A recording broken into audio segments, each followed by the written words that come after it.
quiero que te hagas una pregunta. No una pregunta fácil, una pregunta que duele un poco hacérsela porque en el fondo ya sabes la respuesta.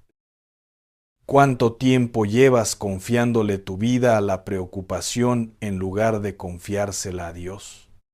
No te estoy hablando de semanas, te estoy hablando de años, de una costumbre tan antigua, tan integrada en tu manera de respirar, que ya ni la notas. La preocupación ya no es algo que te visita, ya es algo que vive contigo, que desayuna en tu mesa, que se sienta en el asiento del copiloto cuando manejas, que te acompaña hasta la ducha, hasta la cama, hasta los momentos en que se supone que deberías estar descansando.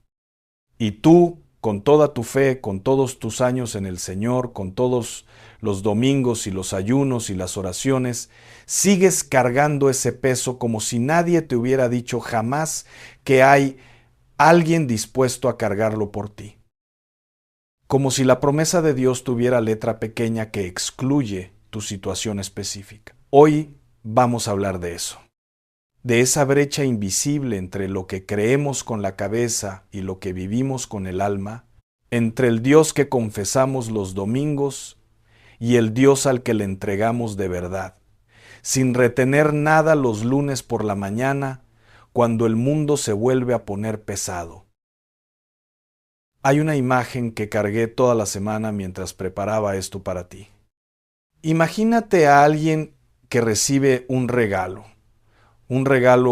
envuelto con cuidado, con papel grueso, con un moño encima, se lo dan con amor y esa persona lo recibe, lo pone en una esquina de su cuarto y nunca lo abre.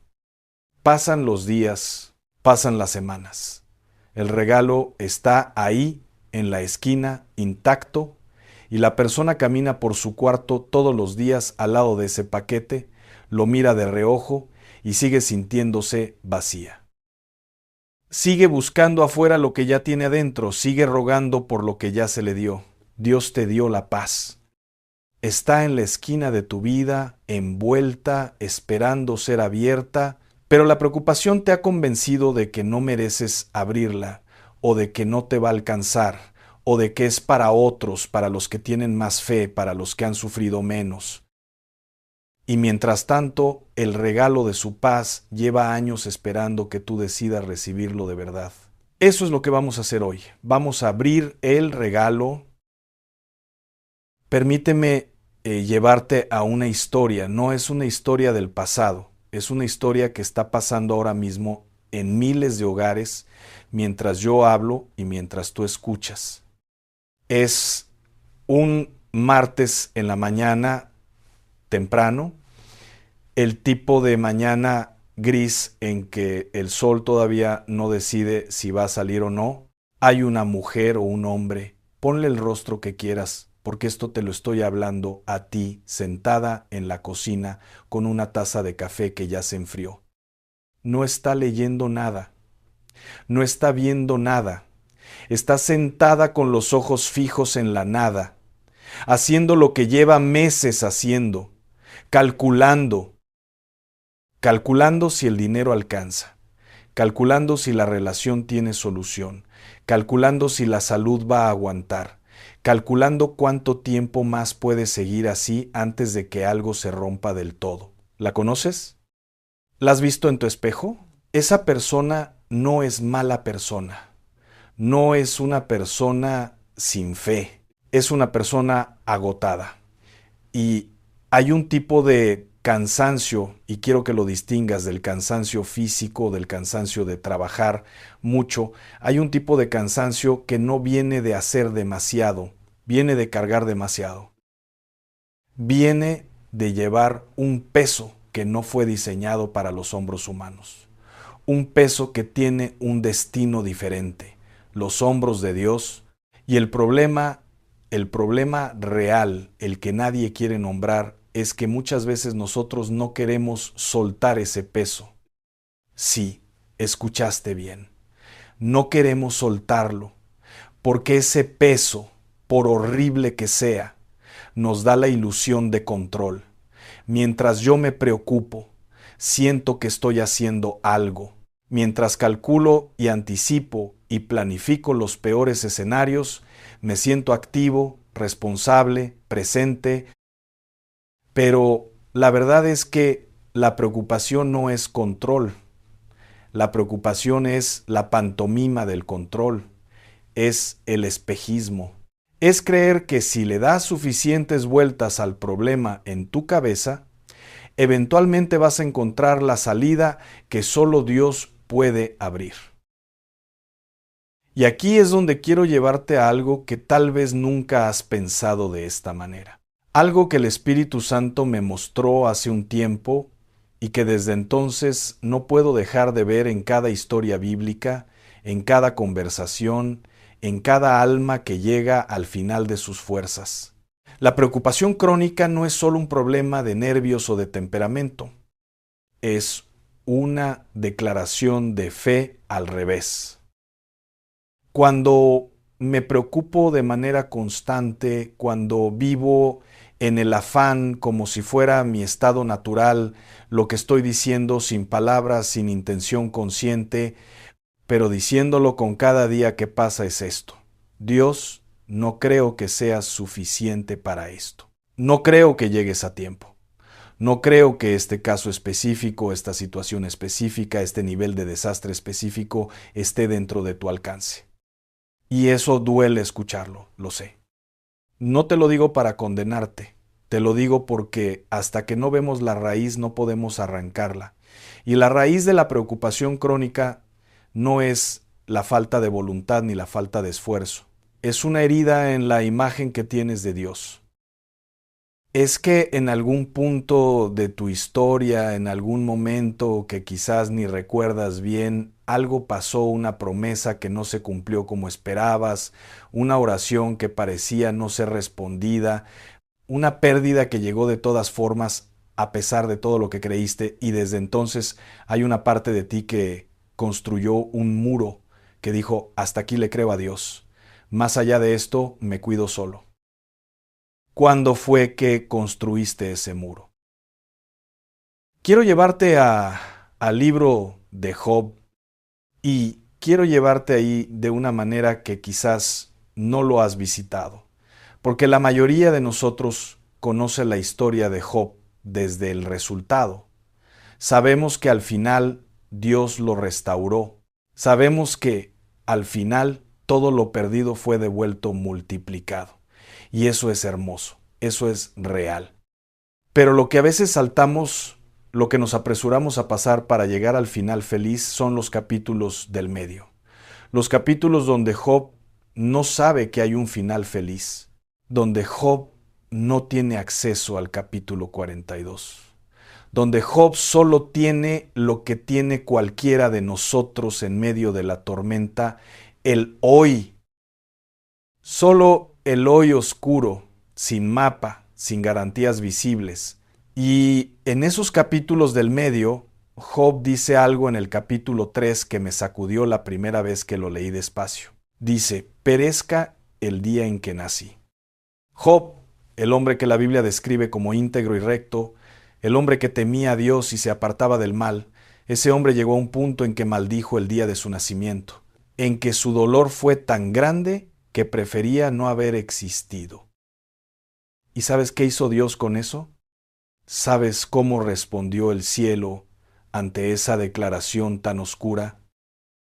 No lo fulminó, no lo abandonó, no dijo: después de lo que acabas de decir, ya no mereces mi ayuda.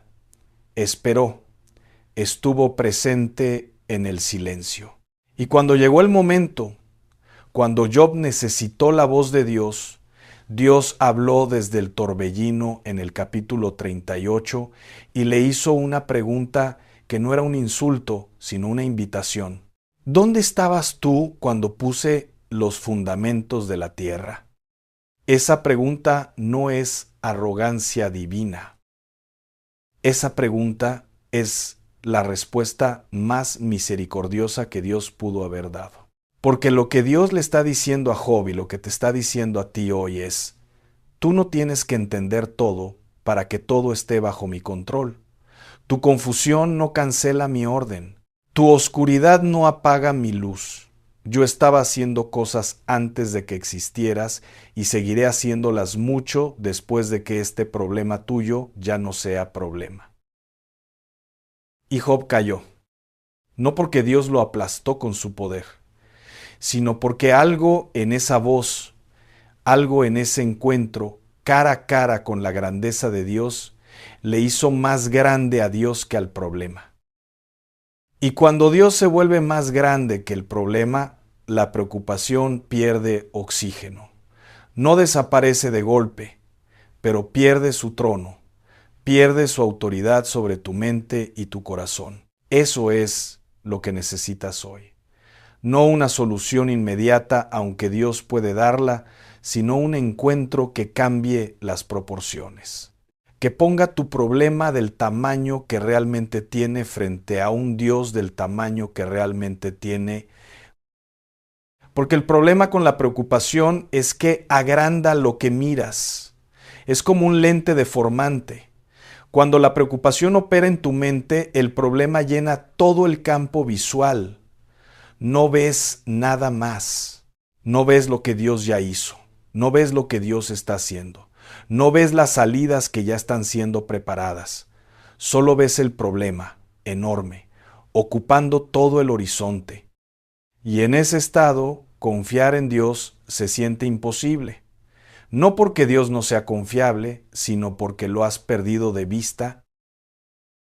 Ahora quiero llevarte al Nuevo Testamento. Y quiero que veas algo que pasa en Marcos capítulo 4, que cambia completamente la manera en que entendemos la fe y la preocupación. Los discípulos están en una barca, el mar de Galilea, que cualquiera que conoce la geografía del lugar sabe que puede cambiar de calma absoluta a tormenta violenta en cuestión de minutos. Y eso es exactamente lo que pasa. Se levanta una tormenta, no una tormenta pequeña, no un viento incómodo, una tormenta que llena la barca de agua, una tormenta que hace que pescadores experimentados, hombres que vivían del mar, que conocían ese lago desde niños, empiecen a tener miedo. Y Jesús está en la popa de la barca, dormido con una almohada, dormido mientras la barca se hunde. Y los discípulos lo despiertan, y noten cómo lo despiertan, porque esto es demasiado humano para no reconocerse en ello. Le dicen: Maestro, ¿no te importa que nos perdamos? Marcos 4:38. ¿No te importa? Eso es lo que gritamos en nuestras tormentas. No siempre con esas palabras, no siempre en voz alta, pero eso es lo que el corazón asustado pregunta: Dios, ¿te importa? ¿Estás viendo esto? ¿Sabes lo que me está pasando? ¿Estás dormido? ¿Estás distraído? ¿Estás ocupado con alguien más importante? Y Jesús se levanta, reprende al viento, le dice al mar: calla, enmudece. Y viene la calma, una calma que el texto describe como por grande. No solo calma, calma por grande. Como si la naturaleza misma hubiera reconocido la voz de su creador y se hubiera puesto firme de inmediato. Pero luego, y aquí está lo que más me impacta de esta escena, Jesús no abraza a los discípulos y les dice: entiendo, qué susto tan grande, todo estuvo bien al final. No. Jesús les hace dos preguntas que todavía retumban en el aire 2000 años después. ¿Por qué estaban con tanto miedo? ¿Cómo es que no tienen fe? Y yo he meditado en esas preguntas, y al principio me parecían duras. Me parecía que Jesús estaba siendo severo con sus discípulos en un momento de vulnerabilidad. Pero mientras más las medito, más entiendo que no son preguntas de reproche, son preguntas de revelación. Jesús les está señalando algo que ellos todavía no pueden ver. Yo estaba en la barca, estaba con ustedes desde el principio de la tormenta. No los abandoné mientras dormía. Mi presencia en la barca era suficiente garantía, pero ustedes nunca me lo preguntaron a mí, fueron directamente al miedo. ¿Cuántas veces nosotros hacemos exactamente lo mismo? La tormenta llega. Y antes de voltear a ver si Jesús está en la barca, antes de consultar su presencia, antes de recordar que el mismo que calmó ese mar está sentado a la derecha del Padre intercediendo por nosotros. Antes de todo eso, ya fuimos directo al miedo. Ya encendimos el motor de la preocupación. Ya empezamos a correr los peores escenarios. Ya asumimos, sin preguntar, que esta vez Dios no va a llegar. Y la pregunta que Jesús hace a sus discípulos es la misma que te hace a ti hoy. ¿Cómo es que todavía no tienes fe? No como acusación, como invitación, como si estuviera diciendo, después de todo lo que hemos vivido juntos, después de todo lo que has visto, después de todas las veces que llegué cuando no había de otra, ¿todavía no me conoces suficiente para saber que esta tormenta tampoco te va a ganar? Y es aquí, justo aquí, donde el mensaje tiene que dar un giro, porque llevar a alguien al diagnóstico y dejarlo ahí sería cruel. Y hoy no vengo a diagnosticarte, vengo a acompañarte hacia la salida. Quiero hablarte de algo que sucede cuando alguien de verdad, de verdad, de verdad decide dejar de preocuparse y confiar en Dios. No como consigna, no como actitud positiva, sino como decisión espiritual profunda, costosa, valiente. Hay una imagen que me dio el Espíritu esta semana. Imagínate una casa en temporada de lluvias. Las paredes están húmedas, el techo tiene goteras, el piso tiene charcos. Y el dueño de la casa lleva meses poniendo cubetas, moviendo muebles, tapando las goteras con trapos, corriendo de un lado a otro tratando de controlar el daño. Agotado, empapado, sin dormir. Pero nunca, nunca se ha detenido a revisar la estructura de la casa. Nunca ha llamado a alguien que sepa de construcción para que le diga dónde está el problema de fondo. Solo sigue poniendo cubetas. Eso somos nosotros cuando gestionamos la preocupación sin llevarla a Dios. Ponemos cubetas. Desarrollamos estrategias de afrontamiento. Nos convencemos de que el nivel de agua baja un poquito y eso es suficiente. Pero el problema de fondo, la fisura en los cimientos, la grieta que deja entrar el agua, sigue intacto. La confianza en Dios no es otra cubeta.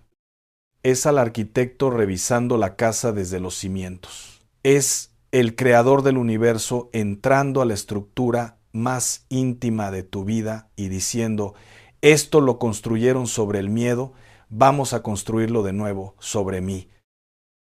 Y eso toma tiempo y a veces duele. Pero el resultado de una vida construida sobre la roca de la confianza en Dios, es una casa que cuando llega la lluvia, cuando llega el viento, cuando llega la inundación, no se cae.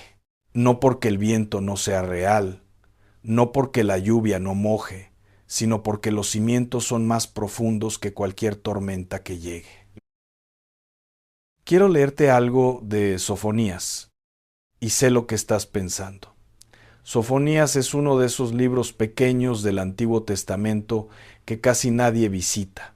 Pero ahí, en el capítulo 3, versículo 17, hay una de las frases más desconcertantemente hermosas de toda la Escritura, una frase que cuando la encuentras por primera vez, tienes que leerla 2 veces porque no puedes creer que Dios sea así.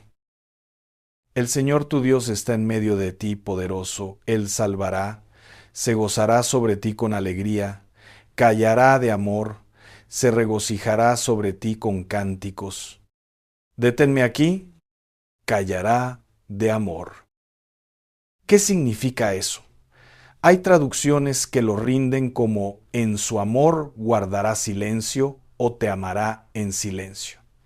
Y lo que el texto hebreo está diciendo es algo extraordinario.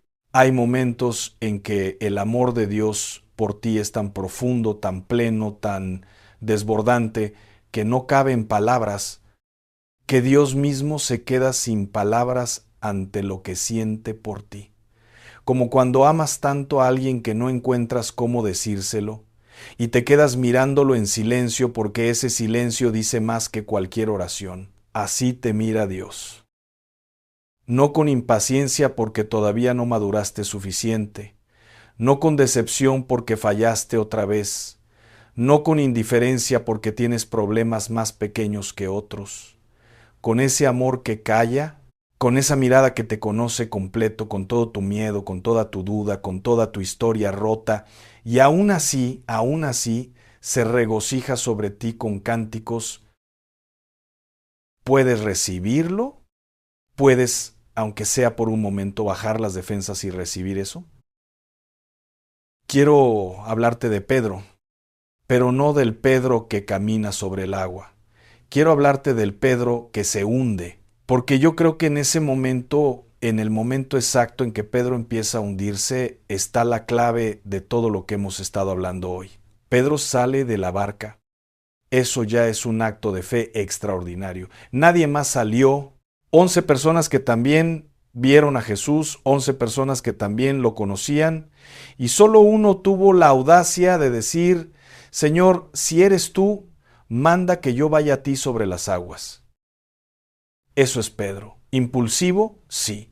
Imperfecto, sí. Pero con una capacidad para lanzarse que la mayoría de nosotros envidia en secreto. Y camina. Mateo 14:29 dice: simplemente que bajó de la barca y caminó sobre el agua para ir a Jesús. Sin más drama que eso. Simplemente caminó. Pero entonces, y el texto dice, pero al ver el fuerte viento, Pedro voltea.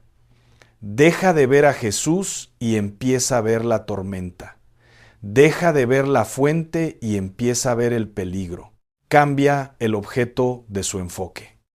Y en el momento exacto en que su enfoque cambia, empieza a hundirse. Y Jesús no lo deja hundir. Jesús extiende la mano inmediatamente, dice el texto, inmediatamente, y lo sostiene. Y le dice algo que tiene más capas de las que parece. Hombre de poca fe, ¿por qué dudaste? No, hombre sin fe. Dijo por fe. Porque incluso la fe que duda, incluso la fe que tiembla, incluso la fe que empieza a hundirse, sigue siendo fe. Y esa fe pequeña, asustada, mojada, fue suficiente para que Jesús extendiera la mano.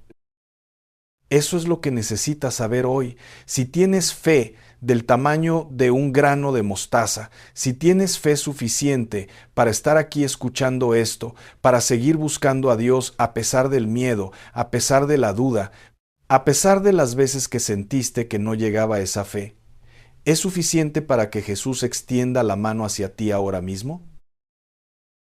Y la pregunta que Jesús le hace a Pedro es la misma que te hace a ti. ¿Por qué dudaste? No como acusación, ya lo dijimos, como diagnóstico de amor. Porque Jesús sabe exactamente por qué dudaste. Sabe lo que pasó, sabe lo que te hicieron, sabe lo que perdiste, sabe las noches que lloraste sin que nadie lo supiera, sabe todo eso, y aún sabiéndolo te pregunta ¿por qué dudaste? Porque quiere que tú también lo sepas, quiere que lo veas, quiere que identifiques ese momento preciso en que quitaste los ojos de Él y los pusiste en la tormenta. Porque ese momento de toma de conciencia, esa lucidez, es el primer paso de regreso. Ahora mismo, quiero que hagas algo conmigo, no en algún momento, no cuando termines de escuchar y tengas tiempo. Ahora, quiero que identifiques y si puedes, escríbela, ponle nombre la preocupación más grande que estás cargando en este momento, la más pesada, la que más espacio ocupa en tu mente, la que más energía consume. Nómbrala, sin eufemismos, sin frases piadosas que la disfracen.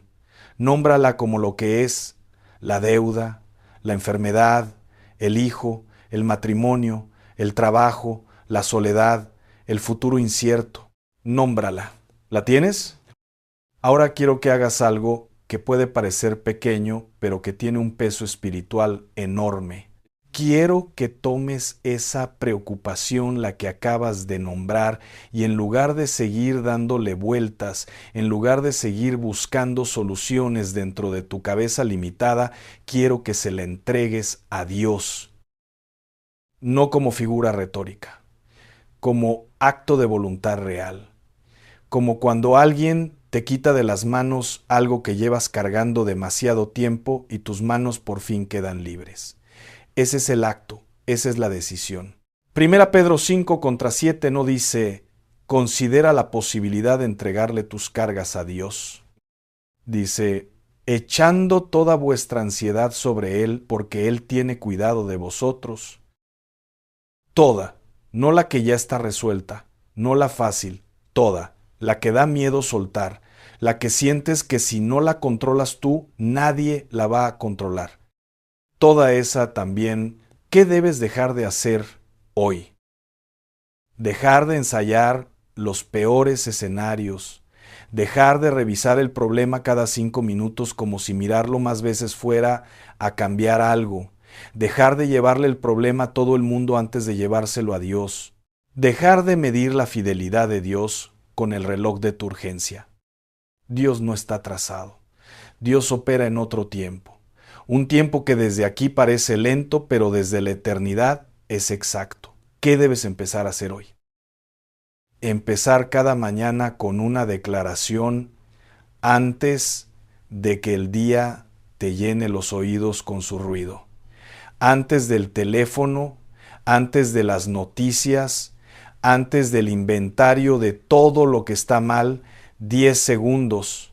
10 segundos de poner la mano sobre el pecho y decir: Señor, tú tienes esto. Yo no lo tengo que resolver hoy. Tú lo tienes. Eso es todo. 10 segundos que pueden cambiar la atmósfera de todo tu día.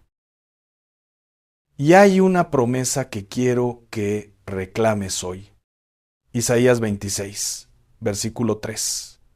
Esta es una de esas citas que el oyente promedio no espera, que no está en los versículos de moda, que no aparece en los posts de las redes sociales, pero que lleva en su interior una profundidad que pocas citas de la Biblia igualan. Tú guardarás en completa paz a aquel cuyo pensamiento en ti persevera, porque en ti ha confiado. Completa paz, shalom en el original hebreo, y shalom no es simplemente la ausencia de conflicto, shalom es plenitud, es integridad total, es la condición de algo que está completo, que no le falta nada, que está exactamente como fue diseñado para estar. Dios no prometió quitarte los problemas para darte paz. Prometió darte paz en medio de los problemas. Una paz que no depende de las circunstancias, porque no viene de las circunstancias, viene de Él. Y viene para aquel cuyo pensamiento, atención, cuyo pensamiento por en Él persevera. No el pensamiento que lo busca cuando no hay de otra. El pensamiento que lo mantiene en el centro, que lo consulta primero, que le da el primer lugar del día y de la mente. Esa paz es tuya hoy. No hay condición económica, no hay historial de pecado, no hay circunstancia tan caótica que excluya a alguien de esa promesa. La condición es una: mantener el pensamiento en Él. Elegir una y otra vez, aun cuando el miedo llame a la puerta, aun cuando la preocupación quiera recuperar su trono, elegir poner los ojos en Él. Déjame decirte algo que llevo mucho tiempo guardando para el momento correcto. Hay una diferencia entre rendirse y entregarse. Rendirse es derrota, es tirar la toalla, cerrar los ojos, decir ya no puedo, que pase lo que tenga que pasar. Rendirse viene del miedo y va hacia el vacío. Entregarse es lo opuesto. Entregarse es un acto de poder, es decir, tengo opciones, podría seguir cargando esto, podría seguir controlando, podría seguir en la ilusión de que depende de mí, pero elijo poner esto en manos más capaces que las mías. Entregarse viene de la fe y va hacia Dios. La gente que más paz irradia no es la que tiene menos problemas. Es la que aprendió a entregarse, la que llegó al punto de decir, Señor, yo ya no sé qué hacer con esto, pero tú sí. Y en ese momento de entrega genuina, no de resignación, sino de confianza activa, algo en el espíritu se asienta, algo que estaba tenso se afloja. No porque el problema desapareció, sino porque ya no lo estás cargando solo. Y cargar algo con Dios es completamente diferente a cargarlo sin Él. Aunque el peso sea el mismo, la distribución es distinta. Y esa diferencia es la que te permite caminar. Quiero orar contigo ahora. No al final, no como protocolo de cierre. Ahora, en el corazón del mensaje, porque la oración no es el fin de la conversación con Dios, es el principio. Pon una mano sobre tu corazón, siente cómo late. Ese latido es un regalo, ese latido es Dios diciéndote, todavía no termino contigo, todavía hay historia que escribir, todavía hay promesas que cumplir. Y desde ese latido repite conmigo, Señor, hoy vengo sin pretextos y sin máscaras. Traigo todo lo que me pesa, todo lo que me asusta, todo lo que no entiendo. Te lo entrego no porque tenga suficiente fe, sino porque tú eres suficientemente fiel para recibirlo. Guarda mi mente, guarda mi corazón, dame tu paz. No la paz del mundo que depende de que todo salga bien, tu paz, la que sobrepasa el entendimiento, la que permanece cuando todo tiembla. Confío en ti hoy. Elijo confiar en ti hoy. Amén. Hay algo que pasa después de una oración así. No siempre lo sientes inmediatamente.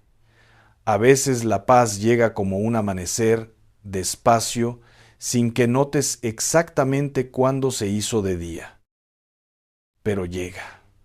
Llega para el que espera, para el que, después de orar, no regresa de inmediato a la preocupación, sino que se queda un momento más en el umbral de la presencia de Dios. Para el que decide que la última palabra del día no va a ser el miedo, sino la fe. Romanos 15:13. Escucha esto. Y el Dios de esperanza os llene de todo gozo y paz en el creer, para que abundéis en esperanza por el poder del Espíritu Santo. El Dios de esperanza. Así se llama a sí mismo aquí. No el Dios de la comodidad, no el Dios del éxito fácil, el Dios de la esperanza. El especialista en encender luz donde ya nadie esperaba luz. El experto en devolver razones para seguir donde el mundo dijo que ya no había ninguna. El que llena de gozo y paz, no al que ya llegó a la cima, sino al que está en el proceso de por creer, en el camino, en la tormenta, en la incertidumbre. Ahí es donde Dios actúa. Quiero terminar con algo que creo que es lo más importante que te puedo dejar hoy. No una técnica, no una lista de pasos, algo más profundo. Dios no te está pidiendo que entiendas el plan. Te está pidiendo que confíes en el planificador. Hay una diferencia enorme entre los dos. Entender el plan requiere información que todavía no tienes. Requiere perspectiva que desde aquí es imposible tener. Requiere ver el final desde el principio, y eso no es capacidad humana. Pero confiar en el planificador, confiar en que el que diseñó el universo con tanta precisión que los planetas no se caen, el que diseñó el cuerpo humano con tanta complejidad que la ciencia lleva siglos sin terminarlo de descifrar, confiar en que ese mismo Dios tiene un plan para tu vida que también está siendo ejecutado con precisión, eso sí está al alcance de la fe. Eso sí puedes decidirlo hoy. Hebreos 11:1 define la fe de una manera que siempre me detiene. Es pues la fe la certeza de lo que se espera, la convicción de lo que no se ve. Certeza de lo que se espera, no esperanza vaga, certeza. La misma palabra que usarías para describir algo que ya tienes en la mano, aplicada a algo que todavía no puedes ver. Eso es fe. Actuar como si lo prometido ya fuera real. Vivir como alguien a quien Dios ya respondió, aunque todavía no puedas ver la respuesta con los ojos físicos. Y quiero que salgas de aquí con eso. Quiero que cuando este mensaje termine no salgas igual que entraste. Quiero que salgas con algo resuelto adentro, aunque nada haya cambiado afuera todavía. Quiero que salgas con una convicción que nadie te pueda quitar, que Dios está en tu historia, que no se retiró, que no te olvidó, que el silencio que a veces sientes no es ausencia, sino preparación. Que el retraso que percibes no es abandono, sino cuidado. Que el camino que no entiendes está siendo trazado por manos que saben exactamente a dónde te llevan. Deja de preocuparte, no porque sea fácil, no porque el problema no sea real, sino porque hay alguien más grande que el problema que lleva tu nombre tatuado en su corazón y que no duerme, que no se cansa, que no pierde el hilo de tu historia ni un solo segundo. Confía en Dios, no como recurso de emergencia, como manera de vivir, como postura permanente del alma, como la decisión más valiente y más revolucionaria que puedes tomar en este momento exacto de tu vida. Hay más. Lo que Dios tiene para ti no termina aquí. Esto que recibiste hoy es solo una puerta. Del otro lado de esa puerta hay revelación que todavía no has visto, promesas que todavía no has reclamado, encuentros con la palabra que van a sacudir tu vida de maneras que hoy no puedes imaginar. Sigue buscando, sigue viniendo, sigue abriéndote a lo que Dios quiere hablarle a tu alma, porque el Espíritu Santo no termina una obra a medias. Lo que comenzó en ti hoy, lo va a completar. Eso también es promesa. Y si esto que recibiste hoy movió algo en ti, si esto encendió, aunque sea una chispa en ese lugar, que el miedo tenía oscuro, comparte este mensaje no por cumplir, por amor. Porque hay alguien en tu vida que también está mirando el techo a las 3 de la mañana, que también está sentado con el café frío calculando si alcanza, que también necesita escuchar que no está solo, que Dios está en su barca. Que el que calmó las aguas aquella noche en Galilea es el mismo que está en su tormenta hoy. Dáselo. Ese es tu primer acto de fe de esta semana. Y recuerda esto, recuérdalo cuando el miedo regrese, porque va a regresar. Y cuando regrese quiero que tengas estas palabras listas como escudo y como espada. El Dios que te creó no necesita que resuelvas todo para amarte. El Dios que te salvó no necesita que entiendas todo para sostenerte. El Dios que prometió estar contigo hasta el fin no conoce la palabra por demasiado tarde. Y lo que hoy parece imposible desde donde tú estás, desde donde Él está, siempre ha sido simplemente el próximo milagro esperando el momento exacto para suceder. Confía, no mañana, hoy, ahora. Porque el regalo lleva demasiado tiempo en la esquina y ya es tiempo de abrirlo.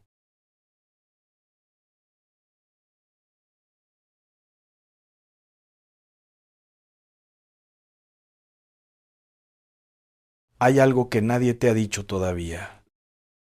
Y Dios me puso aquí esta noche o esta mañana, en la hora que sea que tú estés escuchando esto, porque hay algo que tú necesitas saber. No porque estés mal, no porque hayas fallado, sino porque llevas demasiado tiempo cargando un peso que tiene nombre y nadie se ha atrevido a decírtelo en voz alta. ¿Me permites que te lo diga yo? ¿Me das ese espacio? Porque hay personas que están viendo este mensaje con algo en el corazón que no saben explicar, una inquietud, una sensación de que algo no está bien en la casa, en el cuerpo, en la familia, y no importa cuánto oren, cuánto enciendan una vela, cuánto le pidan a Dios, esa sensación no se va. Y lo más doloroso de esa sensación no es el peso que se siente. Lo más doloroso es no saber de dónde viene. Porque cuando el dolor tiene nombre uno puede ir contra él, pero cuando el dolor no tiene nombre uno no sabe ni a dónde apuntar. Y quiero preguntarte algo. Quiero que lo escuches bien porque es la pregunta que Dios mismo está haciéndote esta noche. Y si lo que sientes no es solo cansancio, y si lo que está pasando en tu vida no es mala suerte, y si hay una batalla espiritual real, invisible, silenciosa, profunda que está tocando tu hogar, tu salud, tu familia, y tú no sabes ni cómo se llama, hoy vamos a hablar de los 10 síntomas de que te están haciendo brujería. Y sé que hay personas que van a sentir incomodidad con esa palabra, brujería. Pero fíjate bien, si la Biblia la menciona, si Dios mismo la menciona, si el profeta Isaías la menciona, si el apóstol Pablo la menciona, entonces no es un tema para esconder debajo del altar, es un tema para sacar a la luz, porque lo que se nombra con la palabra de Dios, se derrota con la palabra de Dios. Así que quédate, acomódate. Si estás acostada, siéntate un momento. Si estás en la cocina o en el cuarto, ponle pausa a lo que estás haciendo, porque lo que Dios va a hablar esta noche no es para los oídos solos, es para el corazón, para ese lugar adentro tuyo donde viven tus miedos más callados y tus esperanzas más profundas. Y antes de seguir, necesito pedirte algo. Escúchame con fe, no con miedo. Porque este no es un mensaje para asustarte, es un mensaje para liberarte. Déjame contarte de una mujer, no te voy a decir su nombre, pero si eres mexicana y tienes más de 50 años, es probable que la conozcas o que te veas en ella como en un espejo.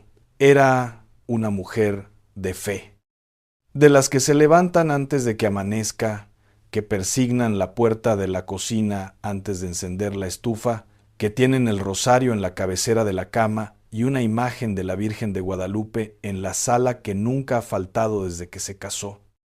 Era de las mujeres que oran, de las que saben orar, de las que han orado por todos y por todo, por el marido, por los hijos, por los nietos, por la nuera que no la quiere, por el vecino que le hace la vida difícil, por la situación del país, por la iglesia, por los que ni siquiera saben que necesitan oración. Esa mujer, de las que guardan silencio cuando la vida duele porque aprendieron desde niñas que quejarse es debilidad y sufrir con dignidad es virtud, de las que ponen la mesa aunque estén rotas por dentro, de las que se levantan al siguiente día aunque la noche anterior lloraron hasta quedarse sin lágrimas, de las que sostienen a todos los demás sin que nadie les pregunte quién las sostiene a ellas.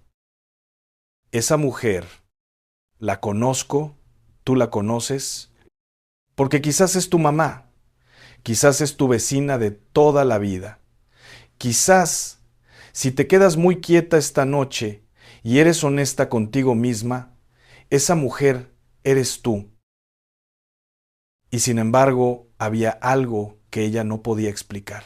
Algo que empezó como un hilo suelto en la tela de su vida y que poco a poco fue jalando todo, hasta que la tela empezó a deshacerse sin que ella entendiera por qué.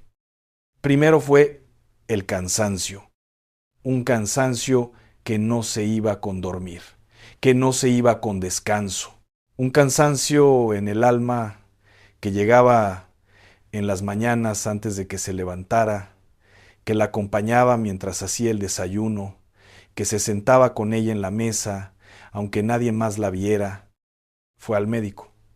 Le dijeron que tenía el hierro bajo, le dijeron que era la presión, le dijeron que era la edad, que ya para qué. Y ella se tomaba sus pastillas y seguía cargando ese peso que ninguna pastilla puede curar, porque hay enfermedades del cuerpo que el médico atiende, pero hay enfermedades del alma que solo Dios puede tocar. Luego llegaron los sueños, sueños donde se perdía, donde buscaba a sus hijos y no los encontraba, donde había puertas que no se abrían, caminos que no llegaban a ningún lado, ríos que no podía cruzar, casas que se derrumbaban antes de que ella pudiera entrar.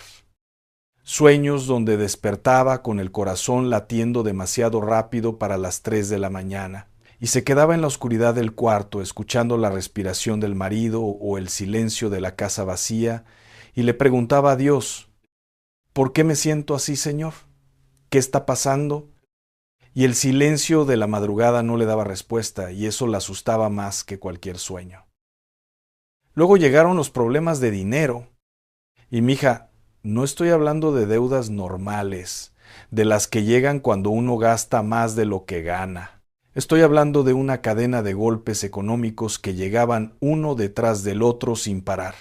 El trabajo que se cayó justo cuando más lo necesitaban, el negocio que no prosperó aunque lo intentara con todo su corazón y todo su esfuerzo, el dinero que llegaba y desaparecía sin explicación como arena entre los dedos, las oportunidades que se cerraban justo cuando iba a abrirse la puerta, como si alguien corriera antes que ella a ponerle llave a cada salida, como si hubiera una mano invisible bloqueando cada camino. Y en la familia la cosa empeoró. Peleas que no tenían sentido entre personas que siempre se habían querido, distanciamiento que llegaba sin causa, un hijo que de repente dejó de llamar sin que nadie supiera por qué, una hija que se cerró como puerta con llave, el marido que se puso extraño, distante, como si algo lo jalara hacia adentro y no supiera nombrar qué era. Discordias que llegaban de la nada, que se alimentaban de aire, que no se resolvían aunque todos pusieran de su parte. Y ella, esta mujer que había orado por todos, que había intercedido por todos, que había puesto su cuerpo entre sus hijos y el mundo muchas veces, se preguntaba en silencio si había hecho algo mal, si había rezado mal, si había dicho algo que no debía o dejado de decir algo que debía. Porque cuando uno es de fe y las cosas no funcionan, lo primero que uno hace es buscar la falla en sí mismo. Y eso es exactamente lo que el enemigo quiere: que te culpes, que te canses, que te rindas, que dejes de orar porque crees que Dios no te escucha, que empieces a creer que lo que está pasando es lo que mereces. Y que mientras estás ocupada culpándote, Él siga operando en tu hogar sin que nadie le ponga freno. ¿Me estás escuchando? Porque sé que hay alguien oyendo esto que está diciendo: eso es lo que me está pasando a mí, o eso es lo que le está pasando a alguien que amo. Y no te lo estoy inventando, esto es real. La Biblia lo reconoce, la historia de la fe lo reconoce. Y Dios esta noche quiere que tú lo reconozcas también, no para que te paralices de miedo, sino para que puedas hacer lo único que derrota estas cosas: pararte en la palabra, abrir la boca y declarar la autoridad de Cristo sobre tu vida. Pero primero necesito que entiendas algo. Necesito que entiendas lo que es la brujería de verdad. Porque muchas personas tienen una idea distorsionada de eso, ya sea por las películas o por los cuentos de la abuela o por el miedo que la misma iglesia a veces infunde sin dar herramientas. La brujería no es solo la bruja de los cuentos con el caldero y la escoba. Eso es el disfraz que le pone el mundo para que no lo tomemos en serio. La brujería real la que la Biblia describe, es cualquier acto intencional de invocar fuerzas espirituales ajenas a Dios para dañar, controlar o bloquear la vida de otra persona. Puede ser un hechizo, puede ser una maldición hablada en el nombre del enemigo, puede ser un objeto que pusieron en tu casa, en tu trabajo, enterrado en el jardín o escondido en el marco de la puerta y que alguien puso ahí con una intención que tú nunca supiste.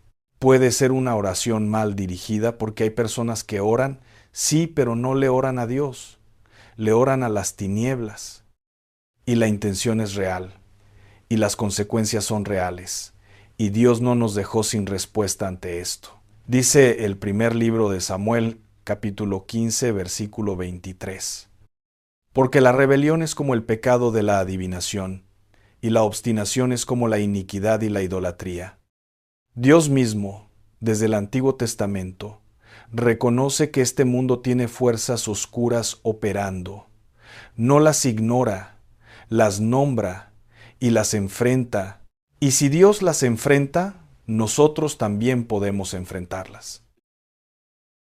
Ahora déjame hablarte de los 10 síntomas, no para que vayas a la bruja del pueblo a que te los confirme, sino para que tú misma, con la palabra de Dios en la mano y el Espíritu Santo como guía, puedas discernir lo que está pasando en tu vida y en tu hogar. El primero ya lo mencioné, el cansancio que no se va con descanso. Ese agotamiento en el alma que no tiene explicación médica, que va más allá del cuerpo, que te hace sentir vacía por dentro aunque afuera todo parezca normal. Un cansancio que tiene peso propio, que se siente como cargar algo que no es tuyo pero que está pegado a ti y no sabes cómo soltarlo. Eso no siempre es depresión, no siempre es anemia. A veces es una batalla espiritual que está drenando tu energía, tu fe, tu gozo, tu paz, como si alguien hubiera abierto una llave invisible y te estuviera vaciando por dentro sin que tú te dieras cuenta. El segundo síntoma, los sueños perturbadores y repetitivos. No todos los sueños malos son ataques espirituales.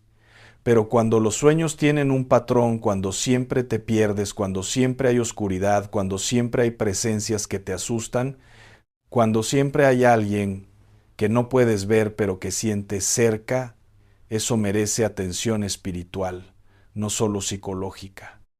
El libro de Job, capítulo 33, versículo 14 y 15 dice: Sin embargo, Dios habla de una manera, pero el hombre no la percibe. En sueños, en visión nocturna, cuando el sueño cae sobre los hombres. Dios habla en sueños, pero el enemigo también opera en ellos si le damos permiso. Y la diferencia entre un sueño de Dios y un sueño del enemigo no es difícil de discernir. Uno te lleva a la paz, al arrepentimiento, a la fe. El otro te lleva al miedo, a la confusión, a la parálisis. Y si te despiertas a las 3 de la madrugada con el corazón en la garganta y una sensación que no puedes nombrar, eso no es coincidencia. Es una señal de que hay una batalla espiritual activa sobre tu vida que pide atención. El tercer síntoma, bloqueos económicos inexplicables. Cuando el dinero no alcanza aunque trabajen duro, cuando los negocios no prosperan aunque se haga todo bien, cuando las oportunidades llegan y se caen justo antes de cerrarse, como si alguien jalara el tapete justo cuando ibas a pararte en él, cuando hay un patrón de escasez que no tiene explicación lógica. Ojo, no todo problema económico es brujería. Hay problemas de administración, hay problemas de fe, hay problemas de obediencia a Dios en los diezmos y las ofrendas, pero cuando ya has revisado todo eso y el bloqueo sigue, cuando parece que hay un muro invisible entre tú y la provisión de Dios, cuando sientes que nadas y nadas y nadas, pero la orilla nunca se acerca, es momento de orar con autoridad sobre las finanzas de tu casa y sobre la prosperidad que Dios ya decretó para ti. El cuarto síntoma: enfermedades sin diagnóstico claro. Dolores que migran, que hoy son en la espalda, mañana en la cabeza, pasado mañana en el pecho. Molestias que el médico no puede explicar con ningún estudio. Diagnósticos que cambian según el doctor que te vea. Tratamientos que no funcionan aunque el médico diga que ya deberían estar funcionando. Fíjate bien, la Biblia nos enseña que Jesús sanaba a personas que tenían espíritu de enfermedad, no solo enfermedad física. En el Evangelio de Lucas, capítulo 13, versículo 11, hay una mujer que llevaba 18 años encorvada, 18 años cargando el cuerpo doblado hacia el suelo, sin poder alzar la vista al cielo. 18 años. Fue al médico 1000 veces, imagínate. Le dieron remedios, le pusieron cataplasmas, le dijeron que era la columna, que era la edad, que ya sí iba a quedarse. Y llegó Jesús y dijo algo que los médicos nunca le dijeron. Mujer, eres libre de tu enfermedad. No, mujer, aquí está tu receta. No, mujer, aprende a vivir con esto. Libre, porque había un lazo espiritual sobre esa enfermedad. Y Jesús lo cortó con una sola palabra, y la mujer se irguió. Después de 18 años encorvada, se irguió. Y si Él lo hizo, entonces lo puede hacer ahora. El quinto síntoma: discordias familiares inexplicables. Ya lo mencioné antes, pero quiero profundizar porque este es uno de los síntomas más dolorosos y más ignorados. Cuando en una familia que siempre se quiso, de repente hay una tensión que no se puede nombrar. Cuando los hijos pelean sin razón y después ni ellos saben por qué pelearon. Cuando el matrimonio se enfría de la nada, sin una pelea grande, sin una traición, sin una causa visible, simplemente se va enfriando como agua que nadie recordó poner al fuego. Cuando hay palabras que hacen daño que no encajan con la persona que las dice, como si alguien más estuviera hablando por su boca. El enemigo sabe que si destruye la familia, destruye todo. El hogar es el templo más pequeño y más sagrado que existe, y por eso lo ataca primero, lo ataca desde adentro, con palabras, con silencios, con malentendidos que se acumulan como polvo en una esquina hasta que un día alguien ve el montón y se asusta de cuánto se juntó sin que nadie lo notara. No permitas que una pelea que no tiene sentido te haga perder lo que tardaste años en construir. Antes de pelear con tu marido o con tu hijo, pelea primero con el espíritu que está tratando de destruir ese amor. El sexto síntoma: sensaciones de presencia extraña en la casa. Y sé que esto puede sonar a película, pero es muy real para muchas personas que lo viven y que no se atreven a decirlo porque tienen miedo de que nadie les crea. Sentir que alguien está en el cuarto aunque no hay nadie. Sentir que la temperatura cambia en ciertos espacios de la casa sin razón. Que los niños de la familia reaccionan con miedo o con llanto en ciertos lugares. Que los animales de la casa, el perro, el gato, se comportan de manera extraña, mirando a rincones vacíos, sin querer entrar a ciertos cuartos. Que hay lugares de la casa donde la paz simplemente no entra, aunque hagas todo para crearla. Eso no es imaginación, eso es discernimiento espiritual. Y la respuesta no es llamar al curandero ni poner sal en las esquinas. La respuesta está en Efesios capítulo 6, versículo 12. Porque no tenemos lucha contra sangre y carne, sino contra principados, contra potestades, contra los gobernadores de las tinieblas de este siglo. La batalla es real. El campo de batalla es tu hogar. Y la armadura es la de Dios, no la de ningún ritual de ningún ser humano. El séptimo síntoma: una racha de mala suerte que no para. Y quiero ser cuidadoso aquí, porque no todo lo que llamamos mala suerte es maldición.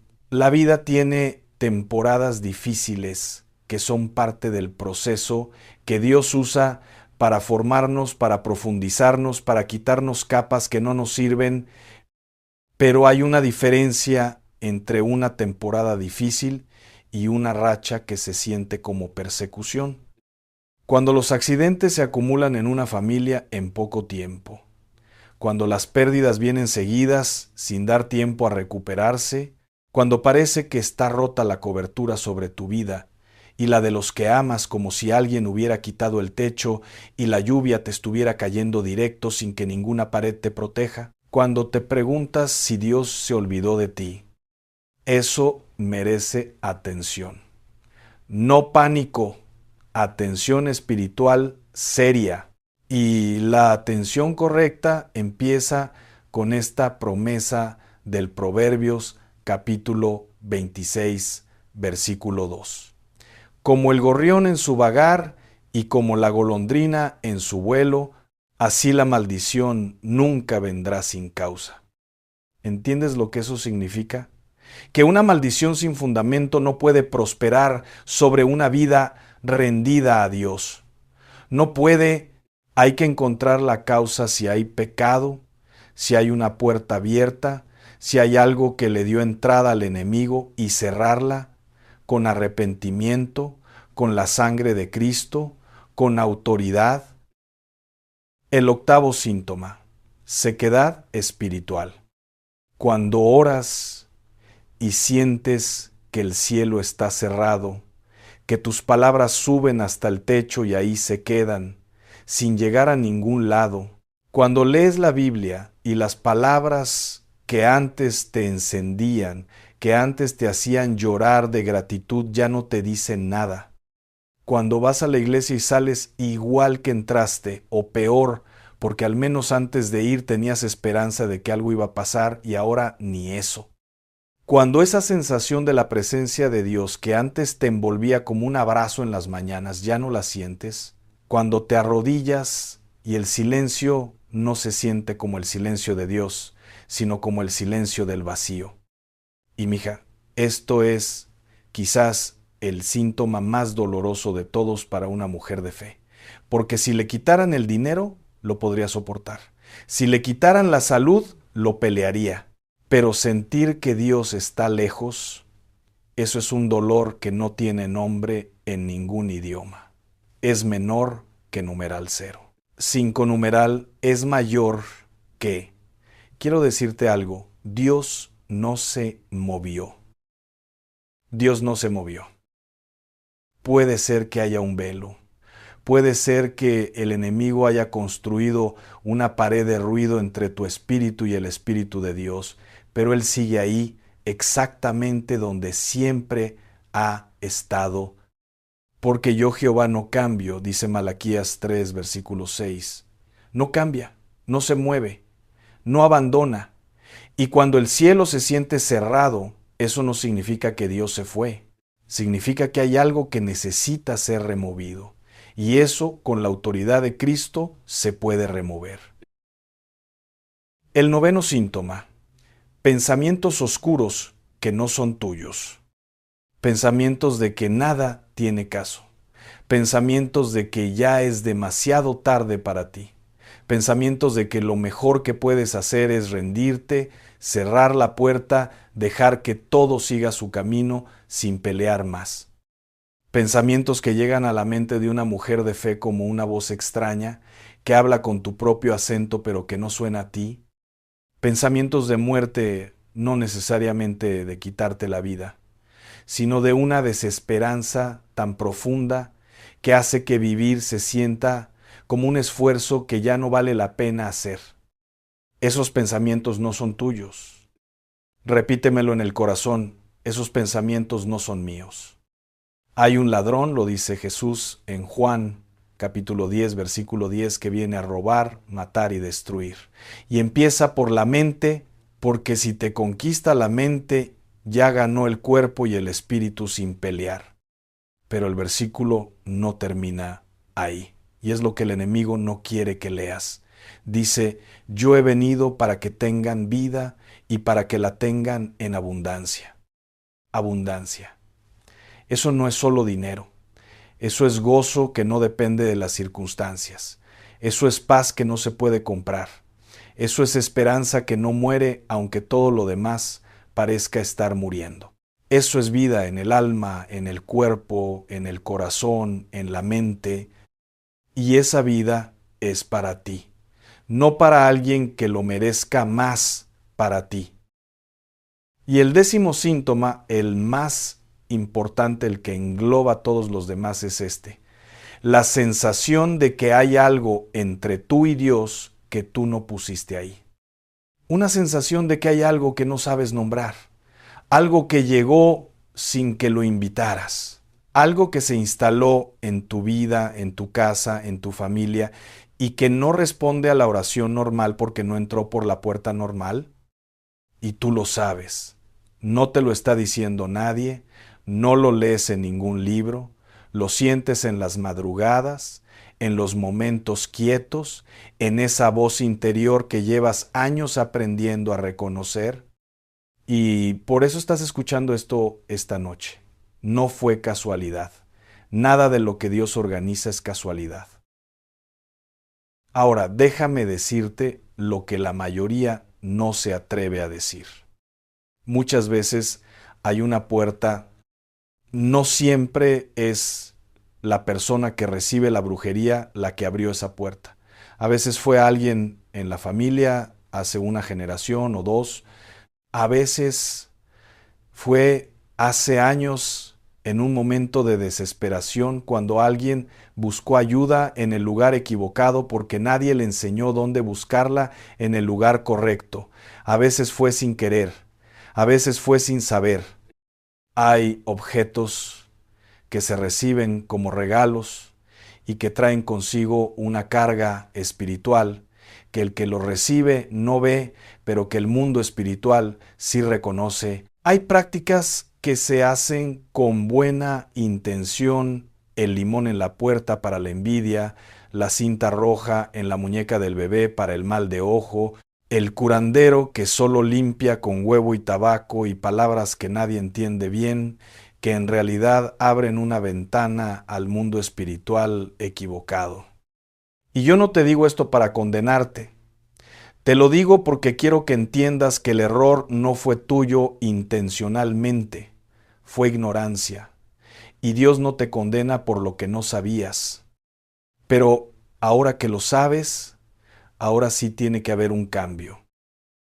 El libro de Deuteronomio capítulo 18, versículo 10 al 12, dice con toda claridad: no sea hallado en ti quien haga pasar a su hijo o a su hija por el fuego, ni quien practique adivinación, ni agorero, ni sortílego, ni hechicero, ni encantador, ni adivino, ni mago, ni quien consulte a los muertos, porque es abominación para con Jehová cualquiera que hace estas cosas. Dios no usa esa palabra a la ligera. Abominación, no porque Dios no ame a las personas que se han metido en esas prácticas, las ama con todo su corazón, sino porque Él sabe el daño que hacen, sabe lo que abren, sabe lo que dejan entrar en la vida de una persona, en la historia de una familia, en las generaciones que todavía no han nacido. Como un papá que le dice a su hija: no pongas la mano en el fuego, no porque no la quiera, sino porque la quiere demasiado como para dejar que se queme sin decirle nada. Y aquí es donde llegamos al punto más oscuro de este mensaje. Aquí es donde tengo que hablarte de algo que tal vez nunca nadie te ha dicho de frente. Hay personas que te han querido mal. Sé que eso duele escucharlo. Sé que una parte de ti quiere decir que no, que todo el mundo tiene sus razones, que nadie es tan malo, que quizás te lo imaginas, pero es verdad. Hay personas que han hablado en tu contra con intención de hacerte daño, que han ido a lugares a los que no debieron ir, a pedir cosas que no se le piden a Dios ni al mundo de la luz. Puede ser una persona que envidió lo que tienes, tu familia que se quería, tu fe que no se dobla, tu hogar que tiene paz aunque sea pequeño, tu amor que no se vende. Puede ser alguien que fue rechazado y convirtió su dolor en maldición porque hay personas que cuando sufren, en lugar de buscar a Dios, buscan hacerle sufrir a alguien más. Puede ser alguien que ni siquiera sabes que te odia porque sonríe cuando te ve y se sienta contigo en la mesa y bebe tu café y te abraza antes de irse. Y eso duele, claro que duele, porque la traición de cerca duele más que el golpe de lejos. Pero escúchame bien, porque esto es lo más importante de todo lo que te he dicho esta noche. El dolor que sientes en este momento no es el final de la historia, es el punto de giro. Porque Dios no te mostró todo esto para hundirte, te lo mostró para darte autoridad. El apóstol Pablo, ese hombre que fue apedreado, encarcelado, naufragado y perseguido por el mismo pueblo que luego evangelizó, ese hombre que entendía la batalla espiritual mejor que nadie, porque la vivía desde adentro, ese hombre que escribió la mitad del Nuevo Testamento encadenado a una pared de piedra en una cárcel romana, escribió en su carta a los Romanos, capítulo 8, versículo 31, es menor que numeral 0. 5 numeral es mayor que, si Dios es por nosotros, ¿quién contra nosotros? ¿Quién contra nosotros? No dice que nadie va a intentarlo, no dice que el enemigo va a quedarse quieto, no dice que la vida de fe está libre de batallas. Dice, si Dios es por nosotros, ¿quién puede prosperar contra nosotros? ¿El brujo del barrio? No puede. La vecina de la envidia? No puede. ¿El que te maldijo a espaldas mientras te abrazaba de frente? No puede. Cuando Dios está por ti, ninguna maldición puede prosperar sobre tu vida. Ninguna. Es una ley del mundo espiritual más firme que cualquier ley del mundo natural. Y ahora el mensaje gira, porque Dios no me mandó aquí solo a mostrarte el problema, me mandó a mostrarte la solución. Y la solución no es complicada, no requiere rituales, no requiere dinero, no requiere ir a ningún lado.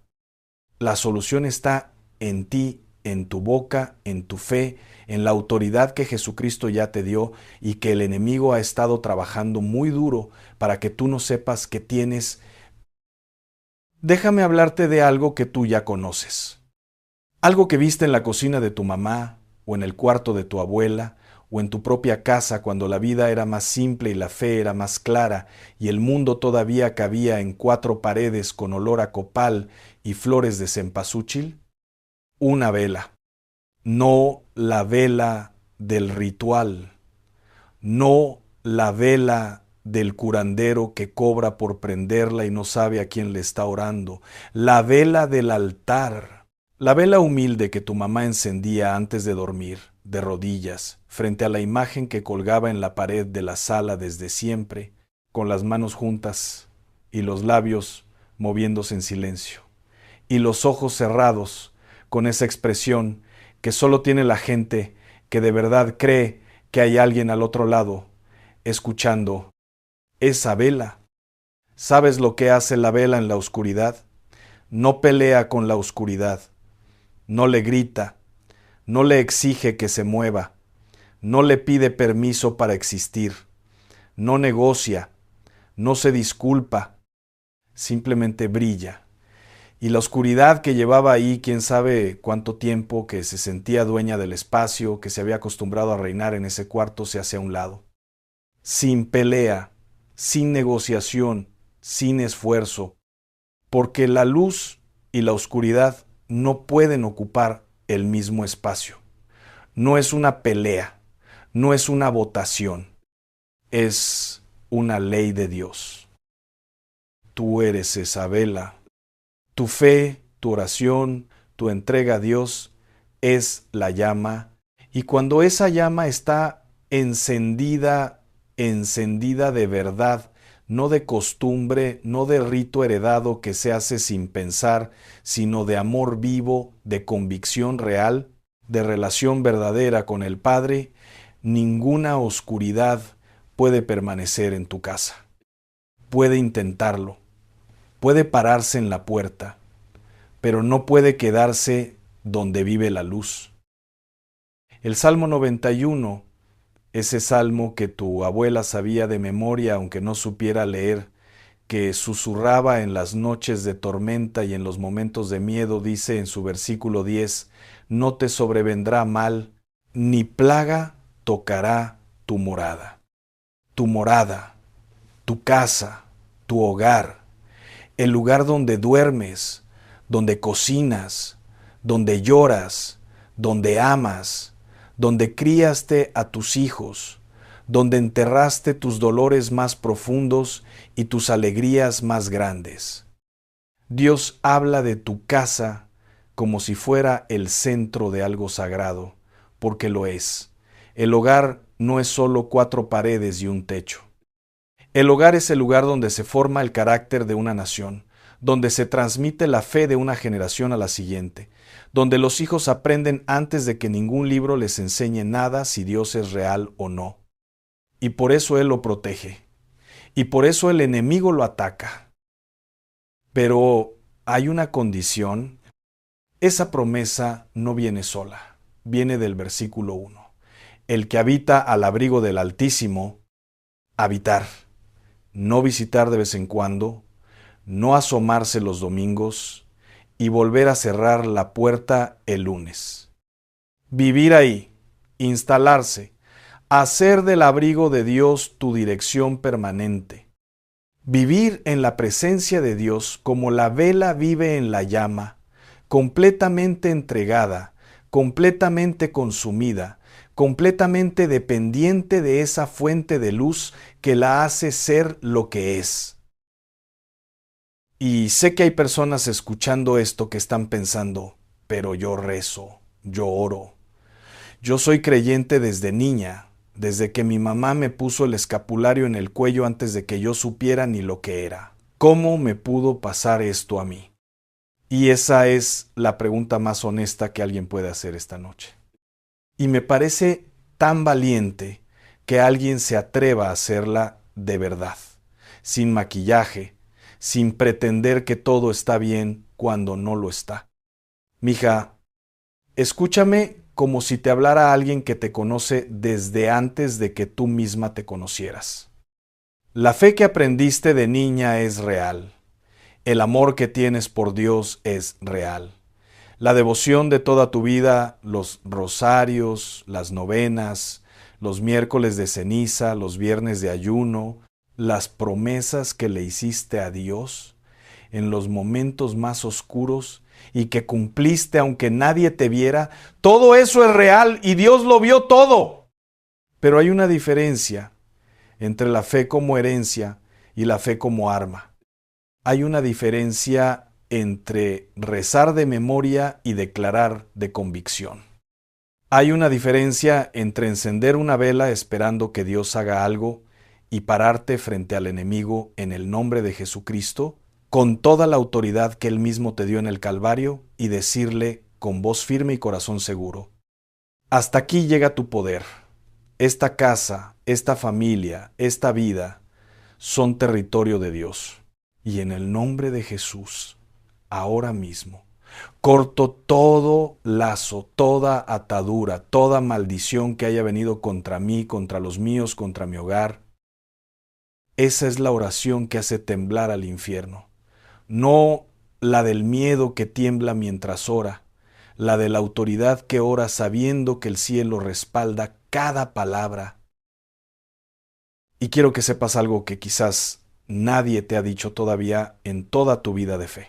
Algo que el enemigo ha trabajado muy duro para que no escuches, porque sabe que el día que lo entiendas de verdad, el día que lo recibas no con la cabeza sino con todo el corazón, todo cambia para siempre. Jesús ya ganó esta batalla. No está por ganarse, no es un proceso en curso, no es algo que depende de cuánto ores o de cuántos años llevas creyendo o de qué tan bien te hayas portado. ¿Ya se ganó? En la cruz del Calvario, cuando Él entregó el último aliento y los cielos se oscurecieron y el velo del templo se rasgó de arriba abajo con una fuerza que no era humana en ese momento exacto, la autoridad del enemigo quedó quebrada, anulada, derrotada para siempre. Y el apóstol Pablo lo escribió en la carta a los Colosenses, capítulo 2, versículo 15. Despojando a los principados y a las potestades, los exhibió públicamente triunfando sobre ellos en la cruz. Exhibiéndolos. Como un general que ha vencido al enemigo, lo hace desfilar delante del pueblo para que todos vean que ya no tienen poder, que ya no mandan, que ya no tienen autoridad sobre nada que pertenezca a Dios. Eso hizo Jesús. Lo exhibió, lo destronó, lo desnudó de su autoridad delante del universo entero. Entonces, si la batalla ya está ganada, ¿por qué seguimos sufriendo? Porque hay una diferencia entre la victoria que ya existe en el cielo y la victoria que se aplica en la tierra. Es como tener el dinero en el banco, pero no ir a retirarlo. El dinero es tuyo, lo pusieron a tu nombre. Tienes el derecho legal, el derecho absoluto de tomarlo. Pero si no vas al banco, si no presentas tu identificación, si no reclamas lo que es tuyo, el dinero sigue ahí mientras tú afuera sigues sin un centavo. No es que Dios te lo negó, es que nadie te enseñó que tenías derecho a pedirlo. La sangre de Cristo es tu identificación. El nombre de Jesús es tu firma. La oración con autoridad, la oración que no pide si acaso Dios quiere, sino que declara lo que ya Dios decretó es tu ida al banco. Y hoy, esta noche, es momento de ir a cobrar lo que ya es tuyo. Ahora quiero llevarte de la mano a algo práctico, porque la fe sin acción es como la masa sin horno. Tiene todos los ingredientes: la harina de la palabra, el agua de la oración, la levadura de la fe, pero hasta que no entra al calor, hasta que no hay un momento de decisión donde tú dices, hoy hago esto de verdad, la masa se queda masa y nunca se convierte en el pan que podría ser. Y tú sabes de masas, y sabes de hornos, y sabes que hay cosas que necesitan tiempo, calor y fe para convertirse en lo que deben ser. Tus abuelas lo sabían, tus madres lo sabían. Y esa sabiduría que viene del hogar, esa sabiduría práctica, paciente, trabajadora, también se aplica a la fe. Lo primero que necesitas hacer hoy, esta noche o mañana al despertar, antes de que el mundo te llene de ruido y de obligaciones y de todo lo que tienes que hacer por todos los demás, es hacer un inventario de puertas abiertas. No con culpa, sin culpa, con honestidad y con paz. Siéntate en silencio 5 minutos, 10 minutos, los que puedas, y pregúntale al Espíritu Santo, ¿hay algo en mi casa, en mi vida, en mi historia familiar, que le haya dado entrada al enemigo? ¿Algo que recibí sin saber lo que traía? ¿Algo que hice en un momento de miedo buscando protección en el lugar equivocado? ¿Algo que alguien trajo a mi casa sin que yo lo supiera? No te angusties. El Espíritu Santo es el maestro más gentil, más cuidadoso, más amoroso que existe. Él no te va a golpear con lo que te muestre. Te lo va a mostrar con amor, como un doctor que enciende la luz para ver bien la herida, no para hacerte sentir mal por tenerla, sino para poder sanarla. Y cuando lo veas, no lo escondas, sácalo. Si es un objeto, sácalo literalmente de tu casa. Y espiritualmente renuncia a ello en el nombre de Jesús, sin miedo, sin ceremonias complicadas, solo en el nombre de Jesús. Renuncio a esto, corto todo lazo y cierro esta puerta para siempre. Lo segundo, consagra tu hogar. No con agua bendita por costumbre, no con un gesto que se hace sin pensarlo. Conságralo con oración de autoridad. Camina por cada cuarto de tu casa, por la cocina donde preparas el alimento de los que amas y donde a veces lloras sin que nadie te vea, por los cuartos donde duermen tus hijos aunque ya sean grandes y ya no vivan en esa cama, por la sala donde reciben a los que entran y a veces entran los que no debían, por el patio donde está la tierra que sostiene las raíces de tu hogar. Y en cada espacio declara con tu voz, con tu propia voz que tiene autoridad espiritual sobre ese hogar porque es tuyo y porque perteneces a Dios.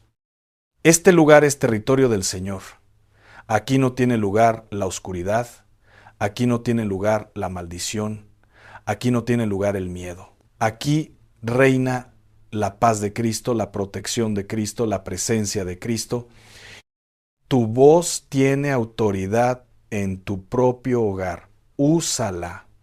No la guardes. Lo tercero, cuida lo que entra a tu casa. Las personas que invitas, las conversaciones que permites, los objetos que recibes como regalos, especialmente de personas con quienes hay una historia complicada. La música que suena en tu sala y en los cuartos de tus hijos, porque la música abre puertas espirituales más rápido de lo que uno cree. Las imágenes que cuelgas y los programas que ves. No te estoy diciendo que vivas con miedo, que empieces a sospechar de todo y de todos, que conviertas tu casa en una fortaleza de paranoia. Te estoy diciendo que vivas con discernimiento.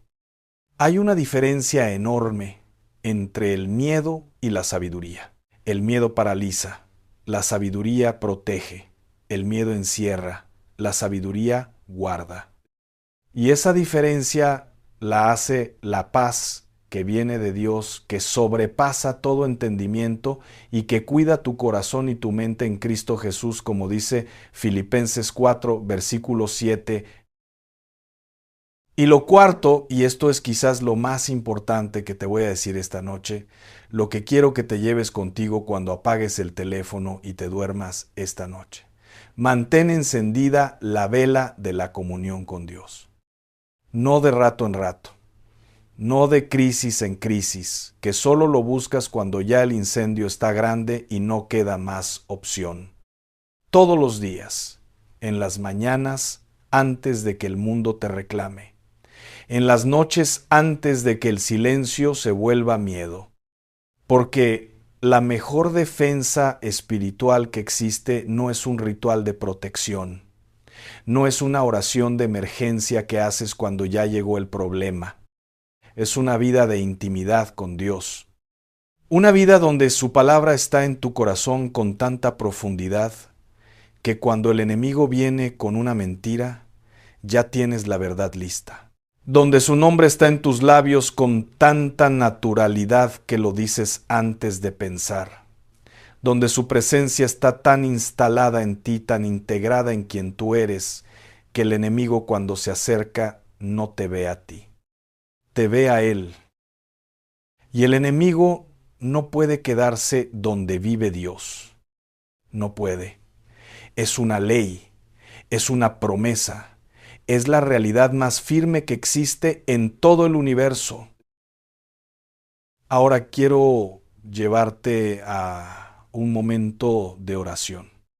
No de los que se hacen en público, con voz de predicador, con palabras ensayadas y cadencia de iglesia.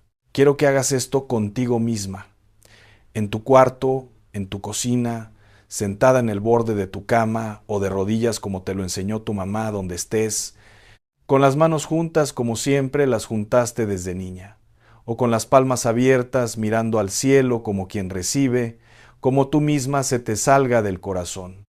Cierra los ojos si puedes, respira. Esto es entre tú y Dios. Repite esto conmigo en el corazón.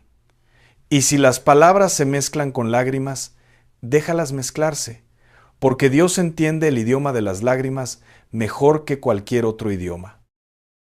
Señor Dios, Padre mío, hoy me paro delante de ti, no con miedo, sino con fe. No con vergüenza, sino con confianza, porque tú me dijiste que podía acercarme al trono de tu gracia confiadamente. Reconozco que hay batallas en mi vida que no he podido ganar sola y reconozco que no tengo que ganarlas sola porque tú ya ganaste por mí en la cruz de tu Hijo Jesús. Hoy, en el nombre de Jesucristo, renuncio a todo lazo con las tinieblas que haya en mi vida, en mi historia, en mi casa, en la sangre de mi familia. Si hay puertas que se abrieron sin que yo lo supiera, hoy las cierro con la sangre de Cristo. Si hay maldiciones que fueron pronunciadas en mi contra, hoy las declaro rotas, nulas, sin efecto, sin poder, porque la palabra de Dios dice en Isaías capítulo 54, versículo 17, ninguna arma forjada contra ti prosperará, ninguna. Y yo le creo a tu palabra más de lo que le creo al miedo. Cubro mi hogar, mi familia, mis hijos, mis nietos, a los que están cerca y a los que están lejos, con la sangre preciosa de Jesucristo. Declaro paz sobre mis cuatro paredes. Declaro sanidad sobre los cuerpos enfermos de los que amo. Declaro restauración sobre lo que el enemigo vino a robar: el tiempo, la alegría, el dinero, la salud, la unidad de mi familia. Y Señor, llena este espacio, el de mi casa y el de mi corazón, con tu presencia. No deja espacio para nada más. Con tu luz que no deja rincón oscuro. Con tu amor que no cambia, que no falla, que no se cansa, que no se rinde. Señor, gracias, porque antes de que yo terminara de pedirlo, tú ya lo estabas moviendo. En el nombre de Jesús. Amén. Si hiciste esa oración de corazón, aunque las palabras no te salieran perfectas, aunque se mezclaron con lágrimas, aunque tu voz tembló, porque la fe también puede temblar, y aún así ser fe, quiero que sepas algo. Algo cambió ahora mismo en el mundo espiritual. No lo puedes ver con los ojos físicos, no lo puedes medir con ningún instrumento, pero es tan real como el aire que respiras, tan real como el amor que sientes por tus hijos, tan real como Dios mismo. La palabra de Dios no regresa vacía. Lo dice en Isaías capítulo 55, versículo 11. Así será mi palabra que sale de mi boca, no volverá a mí vacía, sino que hará lo que yo quiero y será prosperada en aquello para que la envié. Lo que acabas de decir, Dios lo escuchó, lo registró en los cielos y lo está ejecutando ahora mismo, aunque tú no lo veas todavía, aunque los ojos físicos todavía no vean el cambio. La fe es la certeza de lo que se espera, la convicción de lo que no se ve. Y esta noche tú ejerciste fe. Y eso es suficiente para que Dios se mueva. Y ahora quiero cerrar con lo más importante de esta noche, porque me imagino que hay personas que han llegado hasta aquí con lágrimas en los ojos, o con el corazón tan apretado que no saben bien si lo que sienten es alivio o dolor o las dos cosas juntas, o con esa sensación extraña y hermosa de que alguien las estaba nombrando sin conocerlas, de que alguien sabía lo que ellas estaban viviendo en la privacidad de su cuarto y de su alma. Y quiero decirles algo directamente, sin palabras de más, sin adornos. Dios te vio desde antes de que prendieras el teléfono esta noche o esta mañana. Desde antes de que buscaras este video o de que alguien te lo enviara. Desde antes de que empezaras a sentir todo lo que has sentido estas semanas, estos meses, este año, que ha sido tan pesado, que a veces sientes que no te alcanza el cuerpo para cargarlo, Dios ya sabía que ibas a llegar hasta aquí. Dios puso esto aquí para ti. Y ya tenía preparada la palabra que necesitabas escuchar en la hora exacta en que la ibas a escuchar, porque Dios no se equivoca de horario y no llega tarde. No eres un accidente, no eres un número entre millones de personas que ven pantallas. Eres una mujer a quien Dios llama por nombre. Un nombre que Él conoce desde antes de que tú nacieras, desde antes de que tu mamá te pusiera ese nombre que llevas, desde antes de que el mundo supiera que ibas a existir. Y esta noche, en esta hora, en este momento exacto de tu vida, Él te está hablando. Tú que llevas años orando sin ver el fruto y que a veces te preguntas si Dios realmente escucha o si todo es un cuento bonito, Dios te dice, no te rindas. La cosecha viene y lo que has sembrado en silencio va a dar fruto en público. Tú que sientes que la batalla espiritual te tiene cansada hasta los huesos, que ya no tienes ni fuerzas para pelear, que lo único que puedes hacer es existir y esperar, Dios te dice, yo peleo por ti, aunque tú no puedas más. Mi fortaleza se perfecciona en tu debilidad. Cuando tú no puedes, yo puedo. Y cuando yo puedo, es suficiente.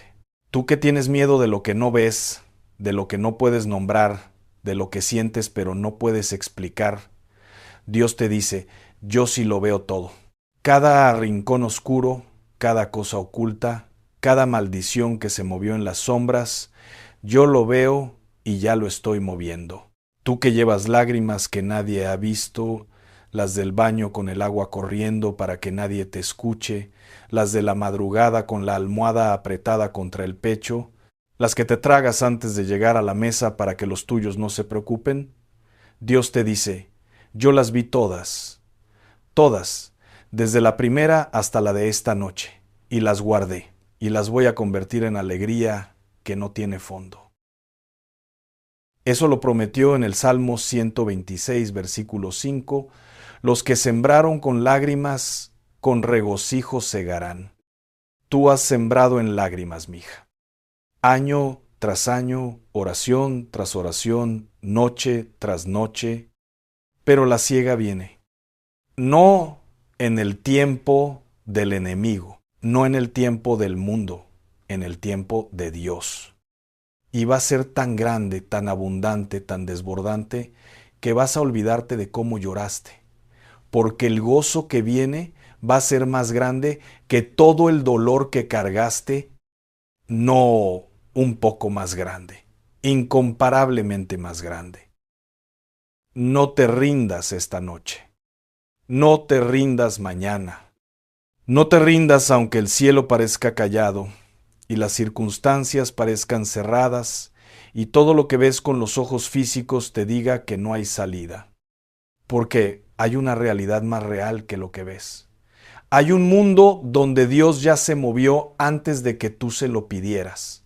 Hay un futuro que Él ya escribió con el nombre de tu familia, con el nombre de tu casa, con el nombre de tu vida. Y ese futuro tiene paz, tiene sanidad, tiene restauración, tiene todo lo que el enemigo vino a robar, devuelto con intereses, con gratitud, con la alegría de quien encuentra lo que perdió y descubre que estaba en mejores manos que en las propias. Y si sientes que todavía hay más, que necesitas recibir más revelación de la palabra, más libertad, más de la presencia de Dios, hablando directamente a lo que tú estás viviendo, quiero que sepas que Dios no terminó de hablar contigo hoy. Lo que recibiste esta noche es el principio. Él tiene más para ti, más verdad que te va a liberar, más promesas que te pertenecen, más revelación de quién eres en Él y de la autoridad que llevas en el nombre de Jesús, y estará esperándote aquí en cada mensaje que Dios ponga en este espacio para personas como tú, personas que buscan a Dios de verdad, que no se conforman con la fe de superficie, que saben en el fondo del corazón que hay más y que están dispuestas a recibirlo aunque cueste, aunque duela, aunque cambie todo lo que creían que sabían. Antes de que cierres este mensaje esta noche, Haz una sola cosa, solo una. Piensa en esa persona que amas y que sabes que lo necesita. Esa hija que tiene miedo y no sabe nombrarlo. Esa amiga que lleva meses sintiéndose mal y que ya fue al médico 2 veces y no le encuentran nada. Esa hermana que se alejó de la iglesia porque algo la detuvo y nunca dijo qué fue. Esa comadre que tú sabes que hay algo en su casa que no está bien aunque ella no lo vea todavía. Mándale esto, no le expliques, no le pongas introducción, solo mándalo. Porque quizás el mensaje que ella necesita escuchar esta noche es exactamente este. Y quizás Dios te puso a ti en su camino en este momento para ser el instrumento que lleva la palabra que la va a liberar. Porque eso es lo que hacemos los que hemos recibido. Damos, eso es lo que hacemos los que hemos sido libres. Abrimos puertas para que los demás también lo sean. Y ahora, la última cosa que quiero que escuches, la última, la que quiero que te lleves contigo cuando apagues el teléfono y pongas la cabeza en la almohada y la casa se quede en silencio. La frase que quiero que sea lo último que tu corazón procese antes de dormirte esta noche. Nadie puede maldecir lo que Dios ha bendecido. Nadie puede apagar lo que Dios ha encendido. Nadie puede detener lo que Dios ha soltado. Y tú, con toda tu historia, con todos tus miedos, con todas tus cicatrices que nadie ve pero que Él conoce una por una, tú eres alguien que Dios ha bendecido, encendido y soltado para vivir en libertad. Esa es la verdad, que el enemigo no puede tocarte, que ninguna maldición puede borrarte, que ninguna oscuridad puede apagarte. Esta noche, mañana, siempre. Dios te ama, mija, y yo también.